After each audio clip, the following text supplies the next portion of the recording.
Students, पिछले video में हमने श्वसन के बारे में जाना था। इस वीडियो में हम श्वसन के प्रकार के बारे में जानेंगे। आइए देखते हैं। हमने यह डायग्राम को अपने एनसीईआरटी की किताब में देखा है कि यह ग्लूकोज से एनर्जी हमारे शरीर में, एक कोशिकीय जीव में या पौधों में कैसे बदलती है, कैसे टूटती है। बट हम यह समझ नहीं पाते हैं कि कैसे एक ग्लूकोज के मॉलिक्यूल से हम 3 प्रकार से एनर्जी गेन कर लेते हैं। इस डायग्राम को हम तरीके से अपने अलग अलग प्रकार से जानने की कोशिश करेंगे ताकि यह समझने में हमें आसानी हो। हम जानते हैं कि हम ऑक्सीजन की उपस्थिति में श्वसन की प्रक्रिया को संपन्न करते हैं। ऑक्सीजन की उपस्थिति एवं ऑक्सीजन की अनुपस्थिति के आधार पर श्वसन 2 प्रकार के होते हैं। पहला ऑक्सी श्वसन, दूसरा अनऑक्सी श्वसन।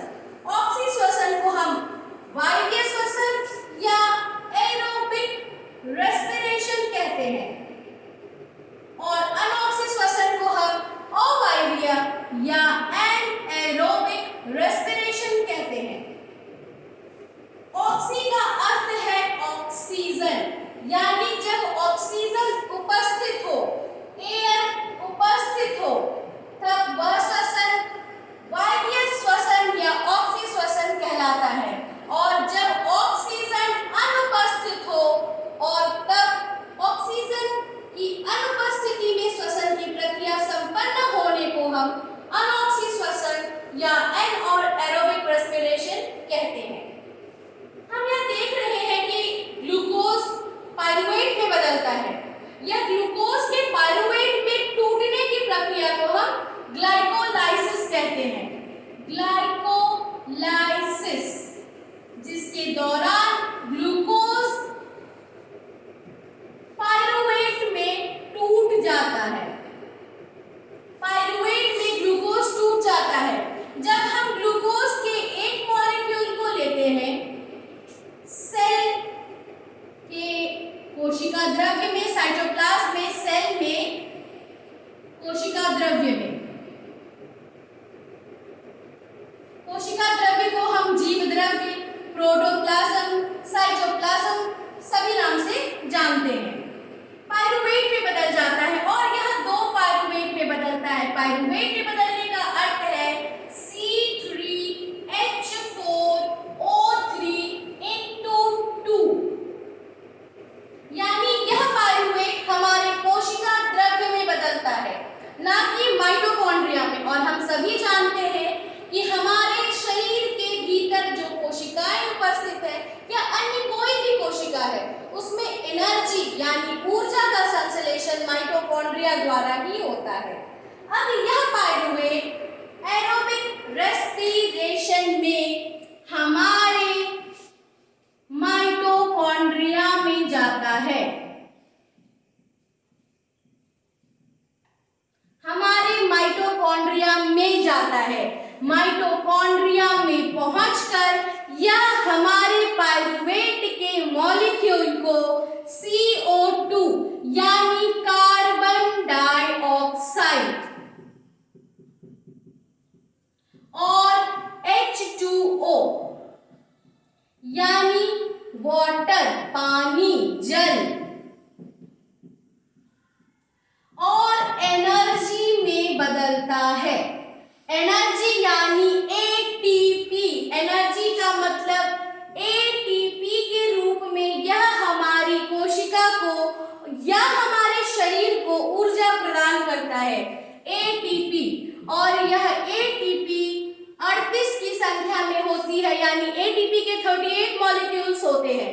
यह एक एग्जाम्पल है एरोबिक रेस्पिरेशन का, यानी जब O2 उपस्थित हो तो यह मानव में, पेड़ पौधे में या जहां कहीं भी जिस किसी भी जीव में ऑक्सीजन की उपस्थिति में श्वसन की प्रक्रिया संपन्न हो रही है, वहां इस प्रकार से ग्लूकोज के मॉलिक्यूल से एनर्जी का उत्पादन होता है और श्वसन की प्रक्रिया संपन्न होती है।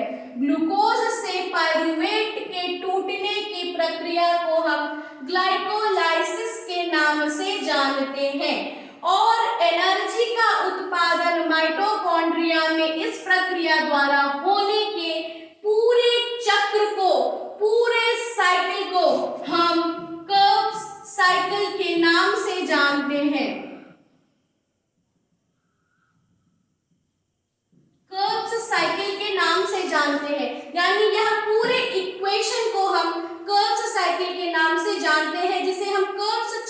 कहते हैं।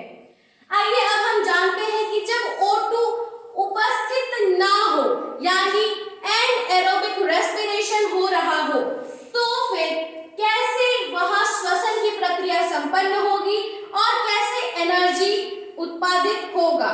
पहले आप इसे अपनी कॉपी में उतार लें और नेक्स्ट एरोबिक रेस्पिरेशन, एनाएरोबिक रेस्पिरेशन और उसकी कमी में कैसे यह लैक्टिक एसिड बनता है, कैसे दर्द होता है, कैसे श्वसन की प्रक्रियाएं संपन्न होती है, यह हम आगे के इक्वेशन में जानेंगे। आइए अब हम जानते हैं कि एनाएरोबिक रेस्पिरेशन या अनऑक्सी श्वसन या अवायवीय श्वसन में एनर्जी का उत्पादन ग्लूकोज से कैसे होता है।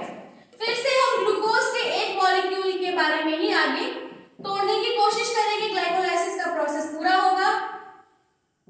ग्लूकोज का एक मॉलिक्यूल फिर से साइटोप्लाज्म में या कोशिका द्रव्य, जो आपको आसान हो समझने में, लिखने में, आप लिख सकते हैं।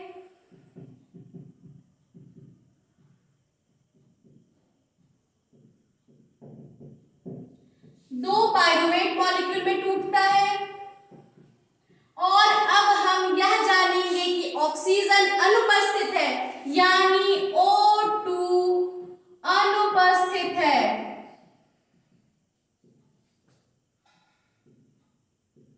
जब O2 अनुपस्थित हो तब यह दो पाइरुवेट माइटोकॉन्ड्रिया में पहुंचकर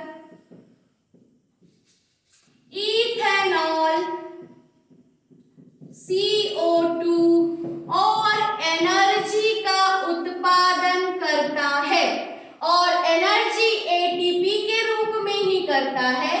परंतु जिस प्रकार एरोबिक रेस्पिरेशन में 38 मॉलिक्यूल एनर्जी प्रोड्यूस होता है वैसा एनाएरोबिक रेस्पिरेशन में नहीं होता है, क्योंकि अवायवीय श्वसन मुख्य रूप से एक कोशिकीय जीव में ही होती है। वह जटिल नहीं होती है, सरल जीव होती है, इसलिए उसमें अधिक ऊर्जा की आवश्यकता भी नहीं होती है। इसमें केवल 2 ATP मॉलिक्यूल ही प्रोड्यूस होता है, उत्पन्न होता है। यह पूरा प्रोसेस है अवायवीय श्वसन का। अब हम यह जानेंगे कि क्या मनुष्यों में, मैं पशुओं की बात नहीं कर रही, मैं बात कर रही हूँ क्या मनुष्यों में जब हम बहुत दौड़ते हैं या बहुत थकान भरे काम करते हैं या काफी एक्सरसाइज कर लेते हैं या कभी डांस करते हैं या कभी दौड़ते हैं, भागते हैं, सीढ़ी पर चढ़ते वक्त क्यों हांफने लगते हैं, क्यों ऐसा महसूस होता है कि हमारे शरीर के कुछ मांसपेशियों में दर्द महसूस होता है। हम सभी जानते हैं कि जो हम श्वास लेते हैं वह साधारण रूप से हमारे शरीर में ऑक्सीजन की कमी को पूरा करता है। जो हम श्वास लेते हैं तो जब हम स्थिर होते हैं या हम कोई रोजमर्रा के काम को कर रहे होते हैं तो ऑक्सीजन की आवश्यकता हमारे शरीर को होती है, पता होती है कि इतना जो हम श्वास ले रहे हैं ये ऑक्सीजन की कमी हमारे शरीर में नहीं होने देगा। परंतु जब हम रोजमर्रा की एक्टिविटी से, रोजमर्रा की क्रियाओं से कुछ अलग हटके ज्यादा करते हैं तो हमें ऑक्सीजन की कमी महसूस होने लगती है। हमें नहीं, हमारी कोशिकाओं को। तो हमारे मांसपेशियों में जब मांसपेशी कोशिकाओं में ऑक्सीजन की कमी महसूस होती है तो उस जगह पे अनऑक्सी रेस्पिरेशन होता है और अनऑक्सी रेस्पिरेशन होने के कारण वहां लैक्टिक एसिड प्रोड्यूस हो जाता है और जैसे ही मांसपेशियों के बीच में लैक्टिक एसिड प्रोड्यूस होता है हमें मसल क्रैम्प हो जाता है। कहते हैं हमारे मसल्स में पेन हो रहा है।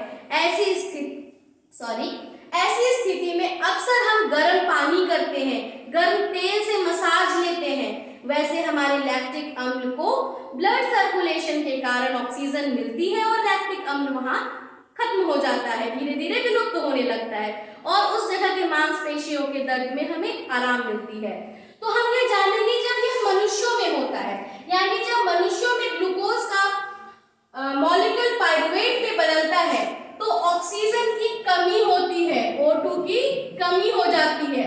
Deficiency of oxygen in humans during exercise, मतलब ऑक्सीजन की कमी मनुष्यों में एक्सरसाइज करने के दौरान, नृत्य करने के दौरान, दौड़ने के दौरान होती है और यह क्रिया की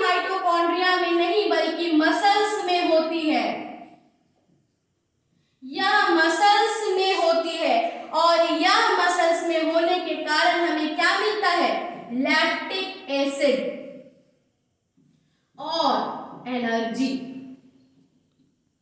और यह एनर्जी भी 2 ATP फॉर्म में ही हमें मिलता है, यानी कि हमारे मसल्स को, जिसके कारण हमें मस्कुलर क्रैम्प्स हो जाता है।